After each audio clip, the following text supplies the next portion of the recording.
मध्ये आज आपण घरच्या वस्तूचा उपयोग करून असं एक खत बनवणार आहे. ती जैविकसुद्धा आहे. त्याचा खूप छान परिणाम आपल्या झाडावर दिसून येईल. आणि त्याच्यामध्ये बघा आता मी काय करते, 1 ग्लास पाऊण ग्लास दूध घेतलं. याच्यामध्ये अर्धी वाटी दही पण टाकलेलं होतं. आधी बघा गूळ बघा अर्धी वाटी घेतला. त्याच्यासोबत आता बेसन बघा, आपण बेसन पण अर्धी वाटी घेऊ. अशा पद्धतीने आता हे मिक्स 7 दिवस ठेवलं. चांगलं मिक्स करून घेतलं. 7-8 दिवस ठेवू शकता, कमी जास्त 1-2 दिवस झालेत चालेल. एका बकेटमध्ये 1 मग हे मिश्रण घेतलं. याच्यामुळे काय काय उपयोग होते आपल्या झाडांसाठी ते आज नक्कीच बघूया. गूळ, बेसन आणि दूध हे इतकं चांगलं मिश्रण, जैविक खत इतकं छान तयार होते. भरपूर पोषक तत्वांनी भरलेलं आहे. कीटनाशक म्हणूनही काम करतात. बागेमधील आहे ना, मातीमध्ये सूक्ष्मजीव सक्रिय करतात, उपजाऊ क्षमता वाढवतात, कॅल्शियम तयार करतात, झाडांना बिमारीपासून वाचवतात. जेवढे सांगाल तेवढ्या गोष्टी कमीच आहे. गुळमध्ये काय असते, आयरन आणि कॅल्शियम. बेसनामध्ये तुम्ही नायट्रोजन, फॉस्फरस, पोटॅश अशा बरेच गोष्टी त्याच्यात आढळून येतात. दुधामध्ये भरपूर असं कॅल्शियम असते आणि अन्य असे सूक्ष्मजीवसुद्धा असतात. ते उपजाऊ आणि भुसभुशीत माती तयार होतात आणि त्याच्यामुळं आहे ना, कीटसुद्धा आपल्या बागेमधून दूर राहते.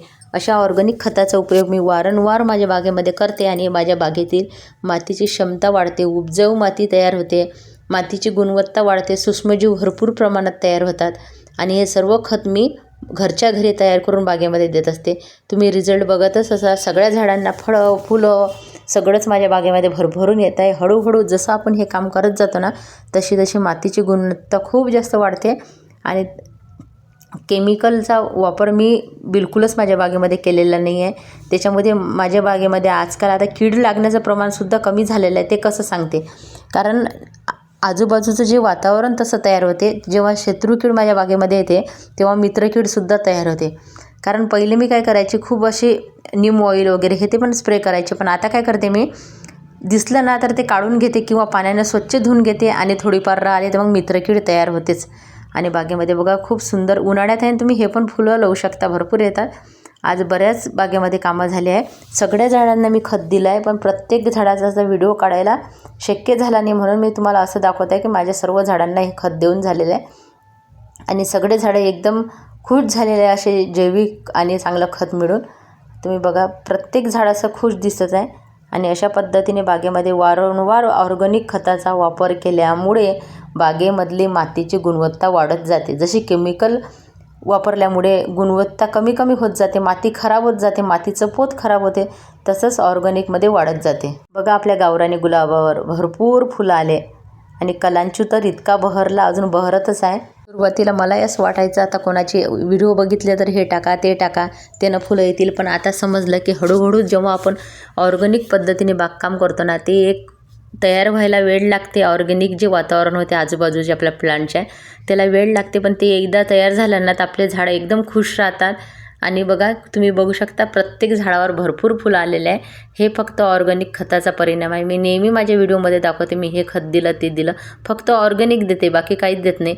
आणि हळूहळू मातीची माझी गुणवत्ता, सुपीकता असे जैविक पद्धतीचाच वापर करून भरपूर वाढत आहे.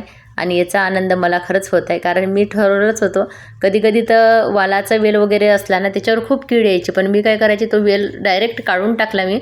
पण मी केमिकलचा वापर केला नाही. तेव्हा केमिकलचा वापर केला असताना ते कीड गेली असती लगेच.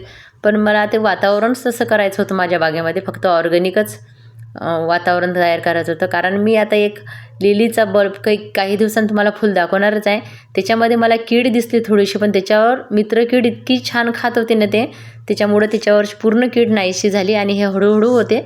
आणि हे असं लसुनी वेल अशा पद्धतीने, गोमप्रिनाची पण बघा किती रोपं निघालेले आहे. सुकलेले फुलं घेतले की मी असेच टाकत राहते कुंड्यामध्ये आणि त्याचे रोपे निघत राहते.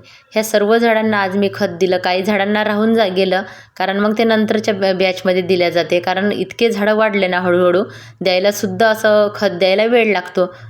थोडं एक बकेट सगळीकडे फिरवावं लागते. त्याच्यामुळं बराचसा वेळ माझ्या बागेमध्ये जात असते. तुम्हाला कसं वाटलं आजचं खत आणि आजचा विषय नक्की सांगा. धन्यवाद सर्वांचे.